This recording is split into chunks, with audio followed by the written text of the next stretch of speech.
Hey, this is Team Thulium. Join us as we delve deeper into the world of chemistry, particularly a more comprehensive discussion of electrochemical methods. They know a lot about chemistry, let Team Thulium explain.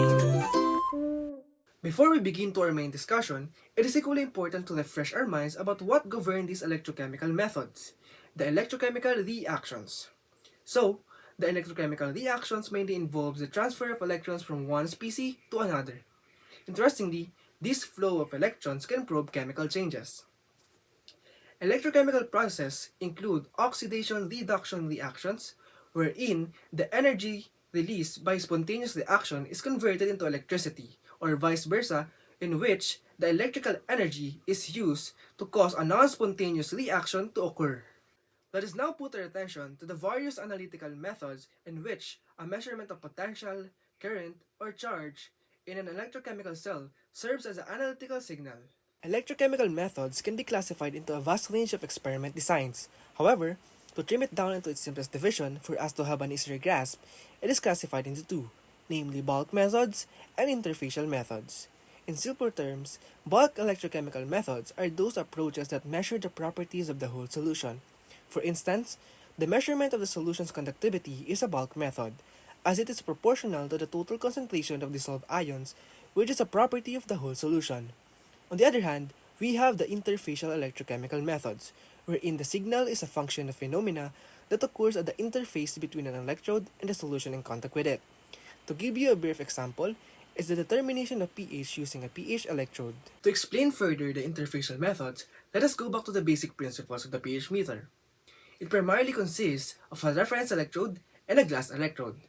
So the reference electrode consists of a saturated potassium chloride, while the glass electrode consists of 0.1 molar HCl. So the end of the glass electrode is made of a thin glass bulb structure made up of silica. So this bulb is designed in such a manner that the oxygen atoms attached to the silica atoms remain outside from both sides. The inner and outer sides of the glass consist of a negatively charged oxygen atoms. This is specifically designed in order for the hydrogen ions to bind from both sides until they form a hydrated gel layer. Take note that hydrogen ions can only bind at the surface, hence they cannot cross the glass electrode. So to cut it short, these bindings of hydrogen ions on the glass electrode disrupts the number of hydrogen ions inside the electrode, conducting an electric current due to the liberated electrons that will change the potential of the glass electrode and be measured with respect to the reference electrode. So, a pH meter is considered an interfacial electrochemical method because it relies on the electrochemical properties at the interface between the electrode and the solution in order to measure the acidity and alkalinity of a solution. As you can see, this is the diagram that depicts the diversity of the interfacial electrochemical methods. First, the interfacial electrochemical methods can be divided into two, namely static methods and dynamic methods. Here in static methods, no current passes between the electrodes, and the concentration of species in an electrochemical cell remains unchanged. One of the most important quantitative electrochemical methods is potentiometry under static methods, since the potential of an electrochemical cell is measured under static conditions, and no current or only a negligible current flows through the electrochemical cell, so its composition remains unchanged. So the comprehensive discussion of potentiometry as a useful quantitative method of analysis will be discussed later. Moving on, as you can see, the largest division in interfacial electrochemical methods is the group of dynamic methods, in which the current flows and the concentration change as the result of a redox reaction. So as you can see, the dynamic methods is comprised of various setups, which depends on whether you control the potential or the current. So the comprehensive discussion of these dynamic methods will be discussed in the following videos. The construction of electrochemical cells, particularly in the potentiometric method, includes basic components such as the reference electrode, indicator electrode, salt bridge, and a potential measuring device. This is designed on which one of the half cells provides a known reference potential, while the potential of the other half cell indicates the concentration of the analyte. By convention, the reference electrode is taken to be the anode. Thus, the shorthand notation for a potentiometric electrochemical cell is this. And the cell potential is given as the electric potential of the indicator minus the electric potential of the reference electrode plus the potential of the liquid junction or salt bridge. For most electroanalytical methods, the junction potential is small enough to be neglected. To provide a closer lens on this, there are three common reference electrode used, namely the standard halogen electrode, the saturated calomel electrode, and the silver or silver chloride electrode. The standard halogen electrode, or SHE, is a reference electrode used to establish standard state potentials for other half reactions. The presence of a salt bridge connects the SHE to the indicator half cell. The shorthand notation for the standard halogen electrode is shown here, while the standard state potential for the reaction shown here is 0 volts for all temperatures. Seemingly, SHE is rarely used for routine analytical work due to its difficulty to prepare and its inconvenience to use. Moving on, the saturated calomel electrode, or SCE, on the other hand, is constructed using an aqueous solution saturated with potassium chloride. So, a typical SCE includes the following components, such as the inner tube composed of mercury, mercury chloride, and saturated potassium chloride, situated with the second tube, filled with a saturated solution of KCl. The small hole that you see connects the tubes, and the asbestos fibers serve as a salt bridge to the solution in which SCE is immersed. For this cell, the shorthand notation is given as shown here. One of its advantages is the concentration of chloride ions at potential remains constant even if the KCl solution partially evaporates, while one of its disadvantages is the solubility of KCl is sensitive to a change in temperature. Third one is the silver or silver chloride electrode, which is a typical electrode that is based on the redox couple between silver chloride and silver. A typical AG or AgCl electrode is shown here, which consists of a silver wire, the end of which is coated with a thin film of silver chloride. The wire is immersed in a solution that contains the desired concentration of potassium chloride, and that is saturated silver chloride. In addition, a porous plug serves as a salt bridge. This cell has a shorthand notation shown here. This electrode is useful at higher temperature unlike the SCE. However, it is more prone to reacting with solutions to form insoluble silver complexes that may plug the salt bridge between the electrode and the solution. For the metallic electrodes, there are three types of metallic electrodes that are commonly used in potentiometry, namely electrodes of the first kind, electrodes of the second kind, and the redox electrode. Metallic indicator electrodes in which a metal is in contact with a solution containing its ion are called electrodes of the first kind. In general, for a metal M in a solution of Mn+, the cell potential is given as the formula shown. Electrodes of the first kind are limited to the following elements shown. When the potential of an electrode of the first kind responds to the potential of another ion that is in equilibrium with Nm+, it is called an electrode of the second kind. Two common electrodes of the second kind are the calomel and silver or silver chloride reference electrodes. Electrodes of the second kind also can be based on complexation reactions. Metallic electrodes also can serve simply as a source of or a sink for electrons in other redox reactions. Such electrodes are called redox electrodes. Aside from metallic indicators, there is an equal importance to the discovery of membrane potentials and the applicability of indicator electrodes. So it was revealed that a thin glass electrode develops a membrane potential when both sides are in contact with solutions of different pH. So this discovery became a key to the development of a new class of indicator electrodes, which is the ion-selective electrode. Ion-selective electrodes function by using a membrane that reacts selectively with a single ion. So shown here is a generic diagram for a potentiometric electrochemical cell equipped with an ion-selective electrode. The shorthand notation for this cell, on the other hand, is this. Then the cell potential is given by this formula. Since the liquid junction potential and reference electrode potentials are constant, any change in the cell's potential is attributed to the membrane potential. The interaction of the analyte with the membrane results in a membrane potential if there is a difference in the analyte's concentration on opposite sides of the membrane. One side of the membrane is in contact with an internal solution containing a fixed concentration of analyte, while the other side of the membrane is in contact with a sample. Current is carried through the membrane by the movement of either the analyte or an ion already present in the membrane's matrix. We also have the glass electrode, which is an ion-selective electrode based on a glass membrane in which the potential develops from an ion exchange reaction on the membrane surface. From our previous discussion on the basic principle of the pH meter, it uses a glass electrode where the membrane selectively binds with the H+ due to the negatively charged sites in the glass membrane silica framework upon hydration. Furthermore, the development of membrane electrodes that respond to the concentration of dissolved gases is called gas-sensing electrodes. So shown here is the basic design of these electrodes, which consists of a thin membrane that separates the sample from an inner solution containing an ion-selective electrode. The membrane is permeable to gaseous analyte, but is not permeable to non-volatile components in the sample matrix. Once the gaseous analyte passes through the membrane, it reacts in the inner solution. producing a species whose concentration can be monitored by an appropriate ion-selective electrode.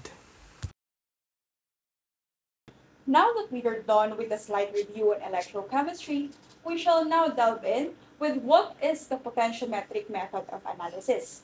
The potentiometric method measures the concentration of analytes in a solution by determining the potential difference between two electrodes in a chemical cell. It relies on the Nernst equation to relate this potential difference to the concentration of the analyte of interest. By monitoring this potential difference as the analyte concentration changes, precise quantitative analysis can be achieved without the need for complex instrumentation or chemical indicators. From the word itself, a potentiometer is a device used to measure the potential or voltage of an electrochemical cell, employing a slide-wire resistor to adjust resistance in the circuit. It consists of an upper half where its power supply provides potential, and a lower half where potential difference is measured between electrodes with respective resistances RNB, RAB, and RCB. Currents in each half are determined by Ohm's law. We're done with instruments measuring potential current or voltage in an electrochemical cell. We shall now discuss what is an electrochemical cell.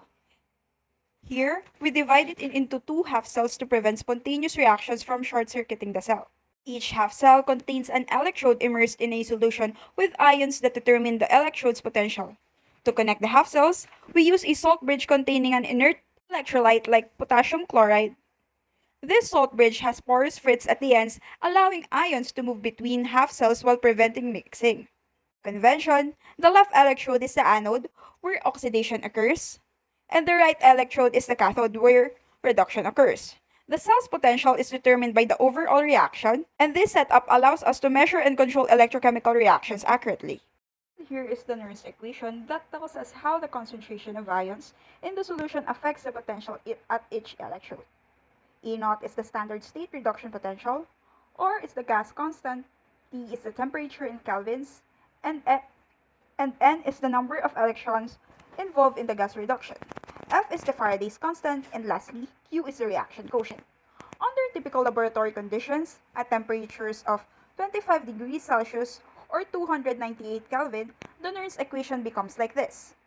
It's a formula that relates the concentration of ions to the potential of the electrode. These equations helps us calculate the potential of an electrochemical cell at different conditions, taking into account factors like temperature and the concentration of reactants and products.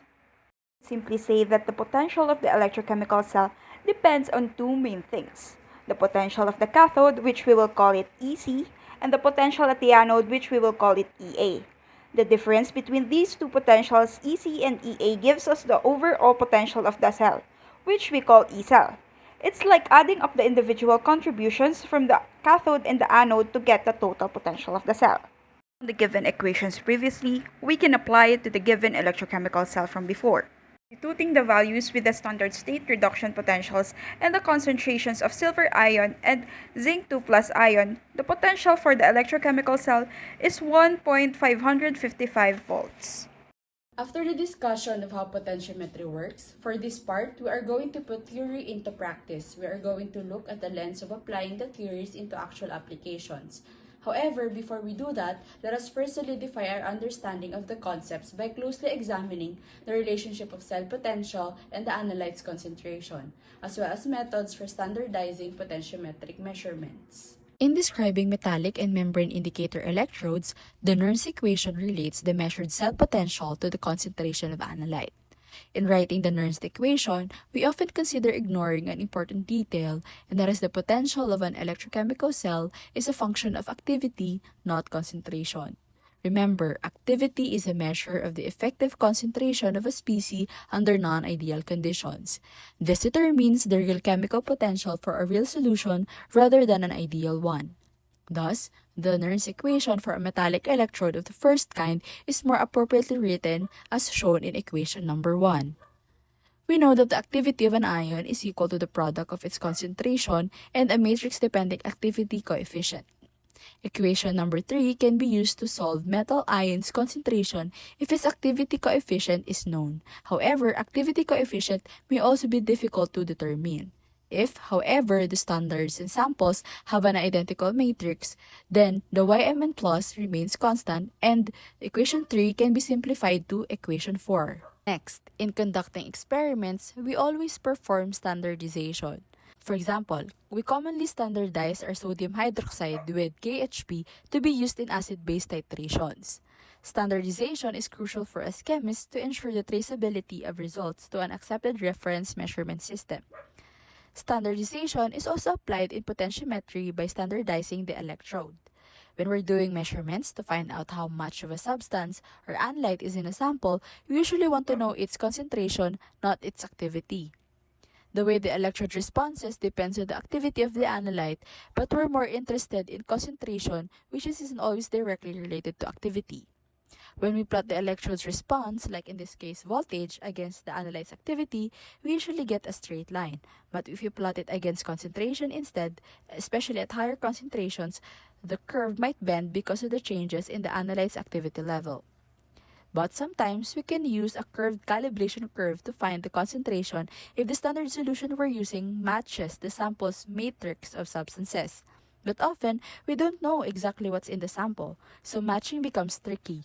One way around this is to add a lot of neutral substance or inert electrolyte to both sample and the standards. This evens out differences in the matrix of substances between the sample and the standards, keeping the activity level steady. We can call this added solution a total ionic strength adjustment buffer or TISAB. Moving forward, sensors in general have greatly improved since the last it was invented. High selectivity is the primary factor to consider in developing these. In potentiometry, the same idea of targeting specific analyte is utilized to accurately determine their presence in the sample. Representative methods or the ion selective electrodes are useful if we target specific ions. For example, the fluoride ion selective electrode measures the concentration of fluoride ions in a solution. The concentration of fluoride in toothpaste containing soluble fluoride ions may be determined with the fluoride ion selective electrode using a calibration curve prepared with external standards. Although this selectivity feature also requires certain conditions to work. Many potentiometric electrodes only detect the free, unattached form of the substance we're interested in. They don't respond to the substance wherein it's bound or combined with other things. So to measure the total concentration of a substance, we need to control the solution's conditions carefully. And lastly, the pH. pH is a critical parameter in a wide range of experiments, from absorption conditions to biological settings. It is essential to calibrate and ensure the precision of pH measurements. pH measures the acidity or alkalinity of a solution, typically done using a pH meter equipped with a probe that detects hydrogen ion concentration. However, determining pH isn't always straightforward due to several complexities. While pH is conventionally defined based on H plus ion concentration, its true measurement involves considering the activity of these ions, which can vary with the solution's composition. Consequently, calculated pH levels may not always align with actual pH levels. When using a glass pH electrode for measurement, accuracy can be affected by various factors such as potential of the reference electrode, the properties of the glass membranes, and to address these uncertainties, calibration of the pH meter using solutions of known pH values is necessary. This calibration involves comparing measurements from standard solutions with their known pH values to adjust the pH meter readings for greater accuracy. Now that we have discussed the potentiometric methods, which uses the potential of an electrochemical cell under static conditions to determine the concentration of analyte, we are now going to introduce the dynamic way of electrochemical method, which is colorimetry. This technique makes use of the complete oxidation and reduction of analyte in a working electrode. To quantify the analyte present in this type of analysis, we can use the Faraday's law, in which the amount of the analyte present has a direct relationship with the total charge passing in an electrochemical cell. We can use the formula Q is equal to NFNA, where Q is the total charge, N is the number of electrons per mole of analyte, F is the Faraday's constant 96,487 coulombs per mole, and the Avogadro's number or the mole of analyte. By conversion, 1 coulomb is equal to 1 ampere second. We can use the formula Q is equal to IT, where I is the current and T is the time for electrolysis. The difference between controlled potential colorimetry and controlled current colorimetry is the way how we perform it. It is a major type of colorimetric method, and in a controlled potential colorimetry, the maximum current efficiency is achieved by making sure that the potential is at constant. This helps in letting the analyte completely react without interferences by other species. And meanwhile, in a controlled current colorimetry where constant current is maintained to construct a current versus time profile, this colorimetric method poses two advantages, like the analysis can be done in a much shorter time and the luxury of having a much simpler calculations. These methods are the most common methods applied to different applications. Speaking of applications, colorimetric titration is one of the most common applications of colorimetry. In a controlled current setup, redox titration occurs to, for an example, we can determine the halides in this analysis with the use of silver ions and with the use of electron as our. So before we end this video, let's answer some questions to test your learnings and gain more knowledge. So first, describe the source of pH dependence in a glass membrane electrode. Feel free to pause while you attempt to think of an answer or explanation. So to explain the source of pH dependence in a glass membrane electrode, the potential arises from the difference in positions of dissociation equilibria on each of the two surfaces. These equilibria are described by this equation. So the surface exposed to the solution having the higher H plus concentration becomes positive with respect to the other surface. So this charge difference or potential serves as an analytical parameter when the pH of the solution on one side of the membrane is held constant. For the next question, a 0.3619 gram sample of tetrachloropicolinic acid is dissolved in distilled water, transferred to a 1000 ml volumetric flask, and diluted to volume. An exhaustive control potential electrolysis of a 10 ml portion of this solution at a spongy silver cathode requires 5.374 coulomb of charge. What is the value of N for this reduction reaction? Now, to solve this problem, we need to take note that 10 ml portion of sample contains about 3.619 milligram or 1.39 times 10 raised to negative 5 moles of tetrachloropicolinic acid. And by rearranging our equation, we can use N is equal to Q over F times Na, which is also equal to, by substituting the values, 5.274 coulombs divided by 96487 coulomb per mole of electron times 1.39 times 10 raised to negative 5 mole of the tetrachloropicolinic acid, which will give us 4.01 mole of electron per mole of the tetrachloropicolinic acid. For this video, we have learned what is the principle behind electroanalytical methods, the difference between static and dynamic methods, the different types of electrodes, as well as the potentiometric and colorimetric methods along with their applications. Now, thank you for watching this video and I hope that you learned something today.